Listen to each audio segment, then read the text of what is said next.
పల్నాడు జిల్లా వినుకొండ శ్రీ వెంకటేశ్వర స్వామి ఆలయంలో పుష్పయాగం నిర్వహించారు। ఈ కార్యక్రమంలో ప్రభుత్వ చీఫ్ విప్ జీబీ ఆంజనేయులు పాల్గొని స్వామివారికి ప్రత్యేక పూజలు నిర్వహించారు।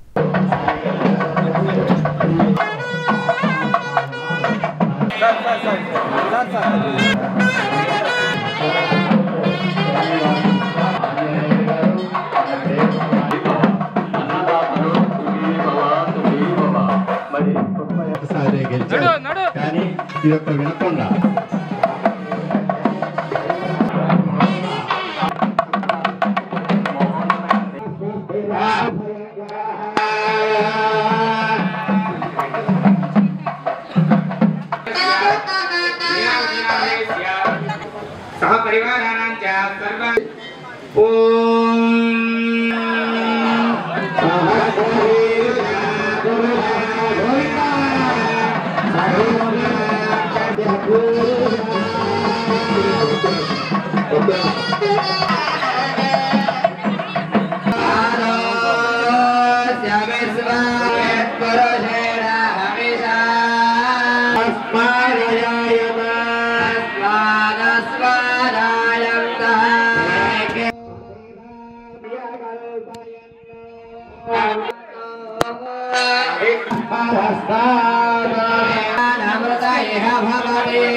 శ్రీ వెంకటేశ్వర స్వామి ఆలయ కమిటీ వాళ్ళంతా శ్రీనివాస్ నగర్ వినుకొండలో వెంకటేశ్వర స్వామి గుడిలో చాలా చక్కగా ప్రోగ్రామ్స్ అన్ని కూడా చక్కగా ఆధ్యాత్మిక కార్యక్రమాలన్నీ బాగా చేస్తున్నందుకు కమిటీ సభ్యులందరికీ హృదయపూర్వక అభినందనలు। ప్రత్యేకించి పుష్పయాగం మూడోసారి, ఇది 3వ సంవత్సరం చాలా గొప్పగా నిర్వహిస్తున్నారు। అలాగే వెంకటేశ్వర స్వామికి అభిషేకం, పుష్పయాగం, స్వామివారి అభిషేకం, అన్నదాన కార్యక్రమాలు చాలా విస్తృతంగా విశేషంగా భక్తులందరి యొక్క సేవలో వెంకటేశ్వర స్వామి తరిస్తున్నారు। అన్నప్రసాదన కార్యక్రమం కూడా చాలా చక్కగా ఏర్పాటు చేస్తున్నందుకు ఆలయ కమిటీ సభ్యులందరికీ హృదయపూర్వక అభినందనలు। ప్రతి సంవత్సరం ఇలాగే పుష్పయాగం కార్యక్రమం చాలా గొప్పగా నిర్వహించాలని ఆకాంక్షిస్తున్నాను। ఆ వెంకటేశ్వర స్వామి దయ వలన అందరికీ ఆయురారోగ్యాలు ఇవ్వాలని, భక్తులందరికీ వాళ్ళు అనుకున్న కోరికలు నెరవేరాలని, ఈ సంవత్సరం బాగా పంటలు బాగా పండి దిగుబడులు బాగా వచ్చి రైతులకి మంచి లాభాలు రావాలని, వ్యాపారాలన్నీ బాగా అభివృద్ధి చెందాలని ఆ వెంకటేశ్వర స్వామిని ప్రార్థిస్తున్నా। భక్తులందరికీ కొండంత అండగా ఉండి భక్తులందరి కోరికలు నెరవేర్చాలని ఆపద మొక్కుల వారిని